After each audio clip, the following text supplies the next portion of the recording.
Now, listen, to my next guest, it's widely known that Facebook has over 1 billion users, and I reported this wrongly earlier, and I thought that the tipping point had been reached. It hasn't been reached on this story. Anyway, around 10,000 Facebook owners of people who've got a Facebook account die every day. That's true.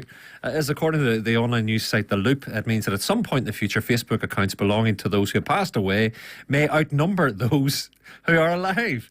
Well, here with that in hand is Professor Kevin Curran from the Ulster University, no stranger to the programme. Kevin, I had said, but they're saying what, by 2060 something? Yeah, 2065. There'll be more dead Facebookers than living ones. There will be, yeah. And these accounts, of course, until they're deactivated, they still get the same request for to be a friend, and they see what's within timelines. So, again, and it's also, again, dealing with the larger thing about managing one's digital estate after you die as well. So Facebook are on top of this for a while, where you can go into your Facebook settings and go to security, and you can specify a legacy contact. You can only do one. I've done that last year with my son, so that when I die, he's able to download any photos I have, download any posts, but also able to update, to just say one last post, Dad died last night.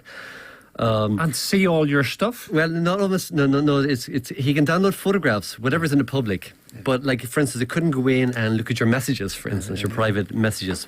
But also the accounts can't be changed after that. And the word memorialize will appear before, beside your headstone online, for want of a better word, really. I haven't seen any of that. Have you seen headstones on Facebook? No, I haven't seen any memorials. No, none of my friends have died, thank goodness. Well, I had one friend, a surfer, a young fella a fellow in his 30s, and Joe comes up occasionally on my timeline. I find it actually very helpful, because I remember him, and I'm glad it's not been deleted, because there's Joe in his prime, It is, yeah, because young people will experience death in a totally different way than we have. Where, again, more people are going to see possibly your Facebook timeline or your Facebook memorial, rather than go to your grave. So in some ways it's more appropriate to have but of course the problem is, of course, that Facebook may be the number one social media tool at the moment, but there's no guarantee in 5 years' time it'll be, there could be Facebook 2 or whatever else comes along. And of course all the social media networks like Twitter and all these have rules in place that they generally deactivate your account after 9 months, because they know that you haven't logged on, and they send you reminders.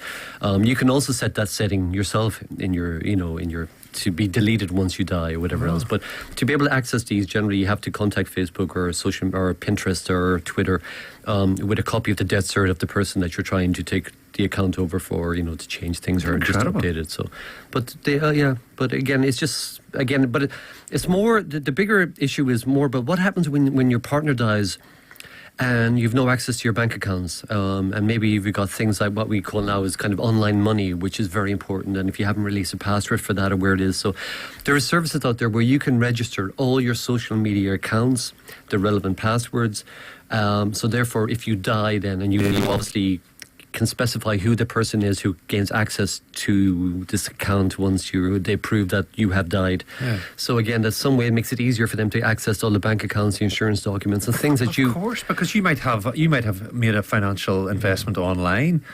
There is, but that nobody knows about. No, exactly. And law firms now are encountering people coming in doing this, trying to create digital legacies, and of course that's a good place to start. Or even have them as a third party where they lock all the details in a safe. So, Kevin, what's your advice? I mean, we had advice on this program earlier, because this is the month that you can get your will done for charity, and I think that's commendable.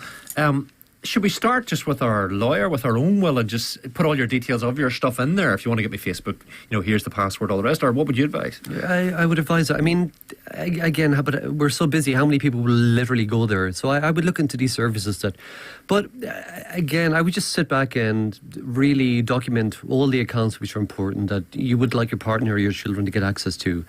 And have some way of just being able to pass it to them. And even, it's not the end of the world by locking it somewhere safely, because again, we don't worry about what we call the evil maid attack, is where someone's in your house already. Of course they can steal things belong to you, look at your passwords, but really what we're worried about when it comes to online security is people who were, a continent away, or people just hacking into us. Really your family are not the ones you really are trying to hide your password from. So there's ways that you could write down all the important details, secure them somewhere, and even say, look, here's the key in case I die, whatever. 428 Facebook users die every hour, 10,000 die every day. This is unbelievable. Every day the dormant accounts receive friend requests and all that.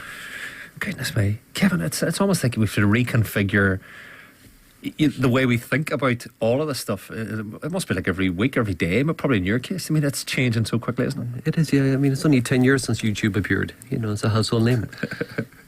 Well, you're going to take over the world. Why don't you think up the next big thing? And you'll remember your friends in radio. Curran Platz or something. I don't know. Kevin, it's good to talk to you. Thank you for joining us. Professor Kevin Curran, as always, our old friend from the Ulster University at Magee.